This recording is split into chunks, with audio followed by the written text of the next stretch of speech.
Hey, this is Coach Anderson from Mississippi Public Broadcasting Online U.S. History from 1877 to present. Today we're going to pick up with Unit 12, Summative Assessment. We're going to talk about some of those unit focus questions, of course, that we've been, we've been addressing at every lesson. And we hope you pay some attention, and we're going to see how well you did. We're also going to give you some practice questions at the end in this particular lesson so that we can see if we can get a little bit of practice in before we take the state test and before we, of course, take the benchmark test. And we hope that you do as well as we think you will do. And looking at it, what we'll do, of course, is we'll start with the unit focus question. Of course, we have 4 unit focus questions that we've been addressing a little bit as we go along. We hope you've been paying some attention. And what we're going to do, of course, is look at each one of them individually and give you an answer now.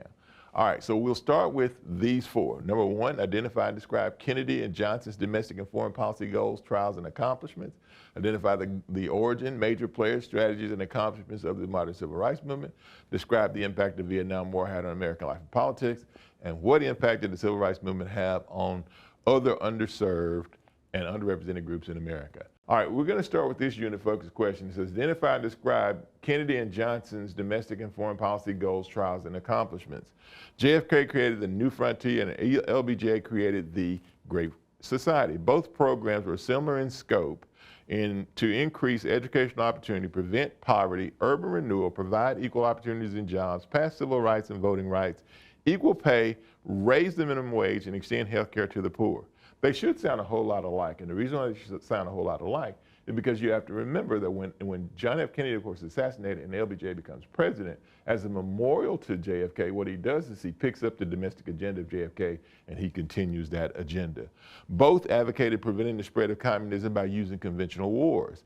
JFK primarily in the Western Hemisphere and LBJ in the Southeast Asia. Accomplishments included the prevention of nuclear war by JFK using the Cuban Missile Crisis,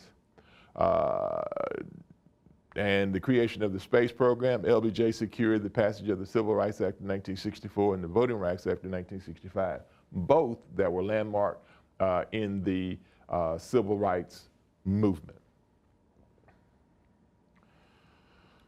Unit focus question number 2, identify the origin, major players, strategies, and accomplishments of the modern civil rights movement. The modern civil rights movement started with the outlawing of segregation with the Brown v. Board of Education, argued by Thurgood Marshall. Other players included Rosa Parks' refusal to give up her seat, starting the Montgomery bus boycott, the Little Rock Nine, integrating Central High School, Dr. Martin Luther King Jr.'s rise to be the face of the movement. Malcolm X emerges as the antithesis of Dr. King in the struggle. John Lewis, Medgar Evers, Andrew Young, and others emerge as activists. JFK proposes the Civil Rights Act, and LBJ signs it and the Voting Rights Act into law. The movement starts utilizing nonviolent civil disobedience like sit-ins, boycotts, and legal actions. The movement takes a more militant turn in the late 1960s with the influence of the Black Power movement and the Black Panthers. Next, we have question number 3 of 4. It says, describe the impact the Vietnam War had on American life and politics. Vietnam split America into 2 sides, the Doves who wanted peace and the Hawks who wanted war. Protests broke out in American cities and outside the Democratic National Convention in 1968. Americans left the country to avoid the draft by going to places like Canada, and the lack of unity over the war contributed to the lack of success against the Viet Cong. A credibility gap emerged as many Americans mistrusted the government, telling the truth about the actions in Vietnam, like Nixon's secret bombings in Vietnam. The powers of president to commit troops in the war was restricted by the War Powers Act as a result of Vietnam. The counterculture emerges and the media takes an active role in watchdogging the government's actions. So when we look at the impact of Vietnam, we're going to find that it's going to change the way a lot of people see the American government. And for the first time, mistrust in the American public is going to start to creep into the American consciousness when in relation to the government. The last of the unit focus questions, number 4, what impact did the civil rights movement have on the other underserved and underrepresented groups in America?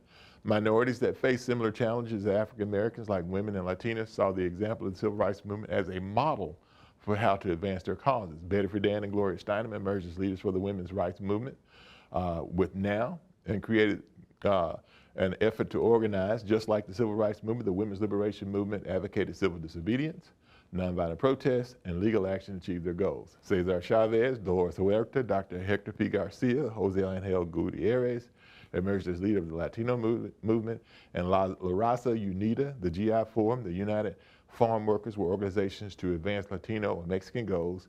Just as the women's movement, they also employed the same tactics as the Civil Rights Movement. Well, what we were able to do, of course, is to give you some insights in terms of what those unit focus questions were all about. And we hope that some of the things the questions that were asked, that you got enough information from what we talked about in the lessons that you were able to kind of formulate some answers that fell in line with some of those answers that we gave. And they don't have to be necessarily the same answer that we gave, but they should fall in the same parameters of the ones that we gave you, the answers we gave. Let's look at a few of the practice questions. Here we have one. It says, this excerpt comes from the U.S. Supreme Court decision in Brown v. Board of Education case decided on May 17th, 1954. It says, which statement describes the result of the decision in Brown v. Board of Education? A, the process for the integration of public school was initiated. B, students were given the option to choose which public school to attend. C, the mandate of separate but comparable public schools was put in place. D, citizens were asked to vote on whether to integrate the public schools in their district. And everybody knows that answer, right? And the answer would be the process for the integration of public schools was initiated in 1954 with Brown v. Board of Education. Next question, what civil rights group from its earliest days used as any means necessary to protect itself in the effort to achieve racial equality? Was it the Black Panthers? A, B, the Southern Christian Leadership Conference, C, the Student Nonviolent Coordinating Committee, D, the National Association for the Advancement of Colored People. Okay, let's see. The Black Panther Party, it would be the militants part, not the nonviolent part. Any means necessary means that any means necessary. Black Panthers, of course, were notoriously militant, and they advocated the use of force in the face of force. Next question. This excerpt comes from Section 2 of the Voting Rights Act of 1965.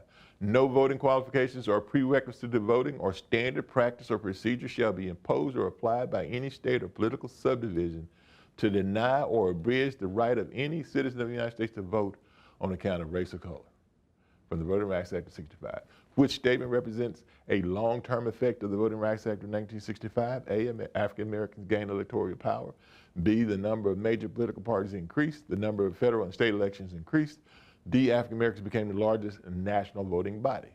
Well, I do believe the first answer probably will be A, and it would be African Americans gained electoral power. You have to understand that in states like Mississippi, Alabama, the southern states, of course, we're going to find that with the passage of the Voting Rights Act and the ending of the poll tax and ending of literacy tests and all those other legal restrictions to vote, we're going to find that that's going to increase the number of African Americans that can legally vote in the country. Practice question, why did the Student Nonviolent Coordinating Committee, or SNCC, direct many of its efforts towards registering voters in the South? A, SNCC understood it needed to register votes to obtain equal pay for women. SNCC, B, knew that registered voters would need to increase its political power and effect change. C, SNCC hoped to encourage voters to support the Republican Party so that federal power would be limited. D, SNCC wanted to pass the 26th Amendment so that young people could vote and change society for the better. The best answer, I believe, is probably going to be B, and let's see if I'm correct, and it would be B. SNCC knew that registered voters were needed to increase its political power and effect change. Practice question number 5. These events occurred during the Civil Rights Movement. In 1955, Rosa Parks refused to give up her bus seat to a white man in Montgomery, Alabama. In 1960, the African American stayed to sit in at the lunch counter in Greensboro, North Carolina. In 1965, Dr. King led the march from Selma,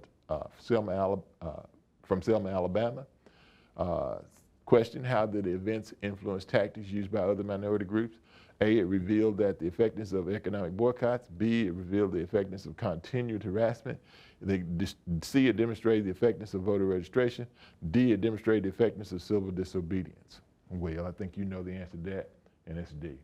It showed them that civil disobedience or nonviolence could be the key to getting some of the things that you need or want as a minority group.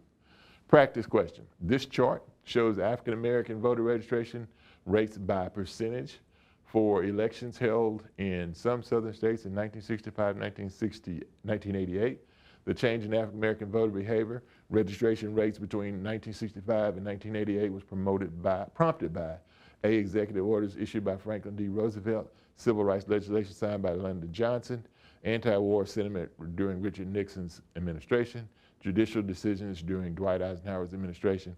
And what we notice, of course, if you look at some of those southern states that we were talking about a moment ago, in Alabama, the percentage of voters was 19.3 in 65. In 88, it was 68. In Mississippi, it was 6.7%, the lowest of all of them. But by 1988, the percentage of Mississippians, African-American Mississippians that were registered to vote was 74.2. So when you look at it, based on that, what would be the best answer? And the best answer would be the civil rights legislation passed by Lyndon B. Johnson, specifically the Voting Rights Act of 1965. Practice question, how did the passage of the Equal Pay Act of 1963, which amended the Fair Labor Standards Act of 1938, affect women? Women gained more authority in the workplace because legislation required employers to promote women at the same pace as men. Women achieving the right to pursue legal action received the same compensation as men for the same work gave women more economic power. Women achieved economic parity with men because the legislation allowed employers to decrease men's salaries to be the same as women's salaries. D, women gaining the right to pursue legal action to receive the same compensation as men regardless of merit or seniority gave women more influence in the workplace. Well, I know it's not going to be that one. The best answer in my mind would probably be B, and that is correct. Women achieving the right to pursue legal action to receive the same compensation as men for the same work gave women more economic power. All right. I hope that you were able to look at some of those practice test questions and were able to answer them based on some of the things that we've talked about in the lessons 1 through 9. If you weren't, go back, review them, and then go back and have at it again and do the best that you can. Remember, those are the same types of questions that you'll see, of course, when it comes to the state test, and the same types of questions that you'll see when it comes to your benchmarks. Well, hope you do well. Good luck on your next test when it comes to the information that we dealt with today. But remember what we always tell you, please don't take my word for it. Do your own research. And with that, we'll see you next time.